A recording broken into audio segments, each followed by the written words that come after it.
Okay, so we are going to be working with our DMA40 review quiz.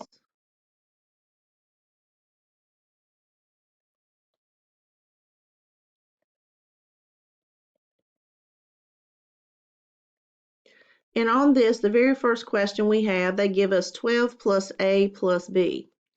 And they have it written in this form.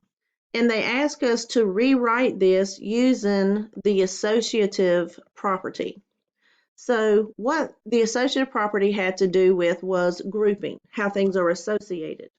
So you're still going to use the same values. You're not going to change the values. The only thing that you're going to do different, in the beginning, the parenthesis is around the last two. You're just going to put the parenthesis around the first two. That's the only change that you're going to make on that. Okay? Okay, let's go to the next one.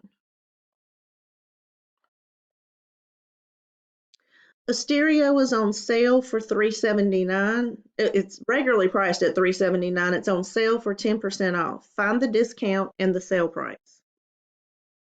So we have $379 for a stereo. It is 10% off.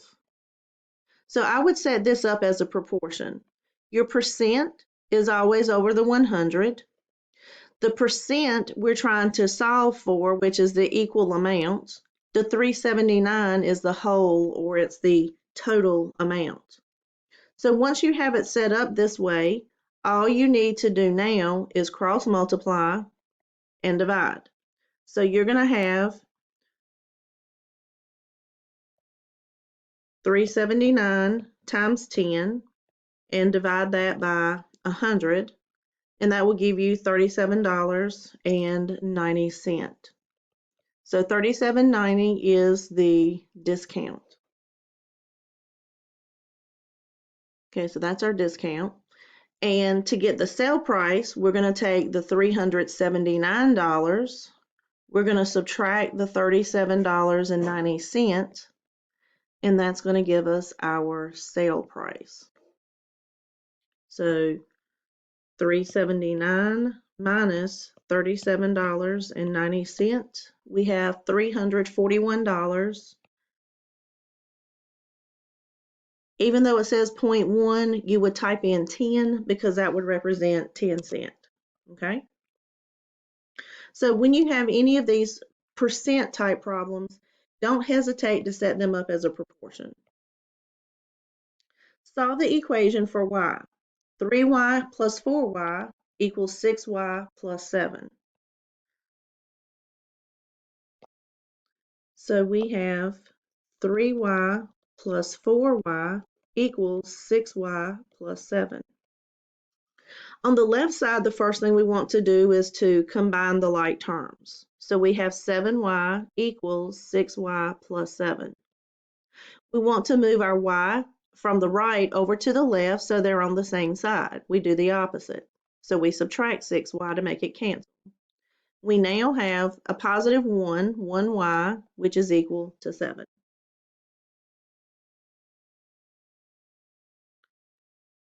Okay, 4.2x minus 2.68 .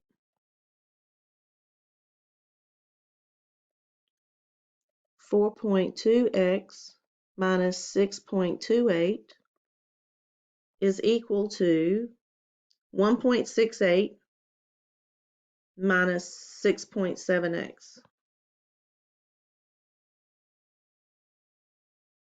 Okay, so what I would do in this problem, I look first, and there's nothing I can combine on the left, there's nothing to combine on the right.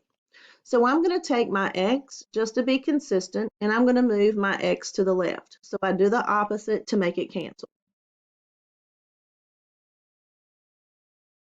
7 and 2 is 9, 6 and 4 is 10, so we got 10.9x. I would also take, and I'll just go ahead and finish recopying what I have here for now. So we've moved the x to the left. Then I want to take this decimal value, do the opposite, and move that to the right. So that's going to cancel, and I've got 10.9x is equal to, let's see, 8 and 8 is 16, 6, 7, 8, 9, 6 and 1 is 7. Okay, so at this point, to get x alone, this is multiplication. So we're going to divide both sides by the 10.9. That'll make the 10.9 cancel. And then let's do this on the calculator. 7.96 divided by 10.9. And that's going to give us 0.7302. 0.7302. And let me look back at the problem. And they say type an integer or decimal. I'm not sure what they wanted us to round that to, but we'll just go in this case to 4 places. You would look at the problem and see if they have a specific amount that they wanted you to go to for that.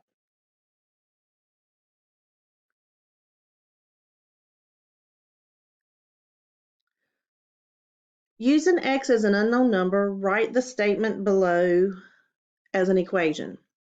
3 times a number minus 2 is equal to 2 times the number plus 6. Now, do you notice there's a comma here, and there's a comma here, and then there's a comma here? So when it says 3 times a number, it means 3, and the number would be the x. So I'm going to look down and see which of these has 3x. The first one doesn't. The second one does. This one doesn't. This one has 3 times the difference of a number and 2. So that would not be correct. So we're going to look at the 3x. 3 times the number is a 3x minus 2.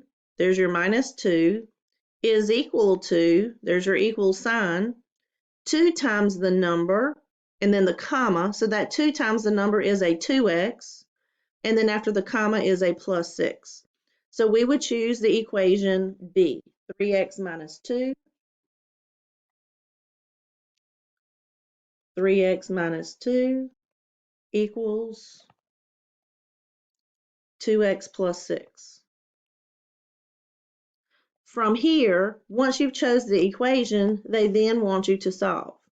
So I'm going to move my 2x by subtracting it to the left. That's going to give me x minus 2 equals 6. To move the 2 over, we're going to do the opposite. So we're going to add 2, and x is equal to 6 plus 2 would give us 8.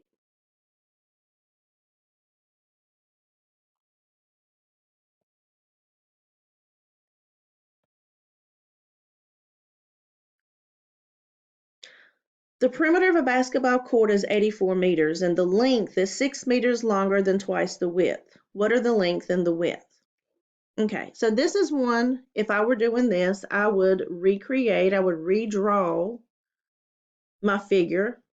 So we have this, and they tell us that the perimeter was 84, and that the length is 6 longer than twice the width. So that means our width is going to be x. Now, when you see the word perimeter, what does perimeter mean? With a perimeter, you're going to add all of the sides. The common mistake that I see is that somebody's going to do x plus 2x plus 6, and then they're going to put equals 84 and then solve the problem. The reason this would not be correct is because how many sides did I add? 1, 2. I only added 2 sides. The perimeter would be all of the sides, and in this case, there's 4 sides. So I would label all 4 sides of my image so that I can see them all labeled, and then come back here and let's continue and add the other width and the length. So now what I'm going to do is combine my like terms. I'm going to combine all the x's first. So there's an understood 1 here. 1 and 2 is 3, 4, 5, 6. So I have 6x. I'm going to combine my whole numbers. 6 and 6 is 12 equals 84. Then we're going to move our 12 to the other side. 6x is equal to, that's going to give us 72. We're now going to divide both sides by 6, and 72 divided by 6 gives us 12. So my width, the width was the x, so the width is 12. The length was 2x plus 6. So that means we're going to do 2 times 12 plus 6. 2 times 12 is 24, and 24 plus 6 will give us 30, and that will be our length. So just remember, perimeter, you're adding all 4 sides.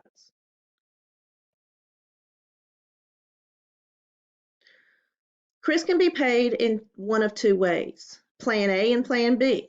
Plan A is a salary of $440 per month plus a commission of 7% of sales. So Plan A is $440 a month plus, when it said 7% of sales, 7% we're going to write as a decimal. So that will be 7 divided by 100. That will be a 0.07. X would be your sales. Plan B is $584 per month plus 4% of sales. $584 per month plus 4% of sales. I need to use the letter X, not S. X. So that would be 4% of sales. So what you're doing is you're taking the percent, you're dividing it by 100, and that's giving you your decimal amount. At this point, all we've got to do is solve for x. So I'm going to start by moving my 0.04x to the other side. So I've got 440 plus 0.03x, and then my 584. I'm then going to move my 440 to the other side. That's going to cancel. I got a 0.03x, 144. Then I'm going to divide both sides by 0.03, not 0.3. That's the common mistake here is people see 7% and they do 0.7. Make sure you do your decimal correctly. So let's do 144 divided by 0.03, and that's going to give us 4,800. I know the number looks large, but it is actually correct. So if a person had sales of more than $4,800, Plan A would be their better choice. Even though they have a smaller regular salary, it still gives them more income. On the last chemistry exam, the person scored 86, 87, and 92. What must they earn on their next exam to have a score above 90? Okay, so we're going to do an average problem. 86, 87, and 92. So the person scores 86, 87, 92, but they need to take one more test. So we're going to do plus x. When you find the average of something, you add all of the tests together, and then you divide by how many tests. And there would be 1, 2, 3, 4 tests. We want to know when would their grade be bigger than 90. So what I'm going to do here is, to get rid of this denominator 4, I'm going to multiply both sides by 4, and then here that's going to cancel. Okay, so I've got 86 plus 87 plus 92 plus x, and then over here 90 times 4 is 360. Okay, let's take a moment and let's combine these. So we have 86 plus 87 plus 92. That gives us 265. So we've got 265 plus x is greater than 360. X is already on the left, so all I've got to do is move my 265 to the right. Oops, hang on, 265. And my x, my grade, would need to be bigger than 360 minus 265 should be 95. Yep. So if they make better than 95, then they will have over a 90 average for that particular class. And I do believe our time is at 14 minutes, 47 seconds, so it's getting ready to end on us. But we have at least worked through, I would say, almost a third of these. And I'll pick back up